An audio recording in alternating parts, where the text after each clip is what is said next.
નમસ્કાર દર્શક મિત્રો, i7 ન્યૂઝ ગુજરાતીની સાથે હું છું આપની સાથે પાયલ બામણી।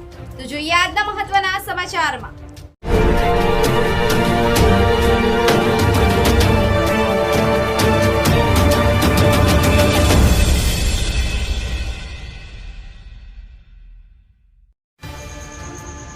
ઈડર તાલુકાના ખેડૂતોનો મગફળીનો પાક વધુ વરસાદને લઈ નિષ્ફળ ગયો। ઈડર તાલુકાના જામરેલા કંપા ખાતે પટેલ સુરેશભાઈ કરસનભાઈના ખેતરમાં 6 વીઘા ઉપરાંતની મગફળી છેલ્લા 3 દિવસથી સતત વરસાદથી બગડી રહેલ છે। 2 દિવસ અગાઉ 2 ઇંચ વરસાદ પડેલ અને આજે 2 ઇંચ વરસાદ પડવાથી હાથમાં આવેલ કોળિયું સૂટાઈ જાય તેવી સ્થિતિ છે।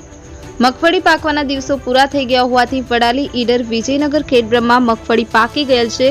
હવે મેઘરાજાએ ખમા કરે તો જ ખેડૂતોને કંઈક ખર્ચા જોવા મળે તેમ છે। આમ ઘાસચારો પણ 100% નિષ્ફળ ગયેલ છે। મોંઘા બિયારણો, ખાતર, દવાઓ અને મજૂરી કરવા છતાં આખરે ખેડૂતોને કુદરત પર મીટ માંડી બેઠા છે। ન જાણે જાનકીનાથ કાલે સવારે શું થવાનું છે તે પ્રમાણે ખેડૂતોના કિસ્મતમાં જે લખાયું હશે તે મળવું પણ મુશ્કેલ બનશે। Bureau chief Hasmukh Prajapati, i7 news Gujarati, Idar.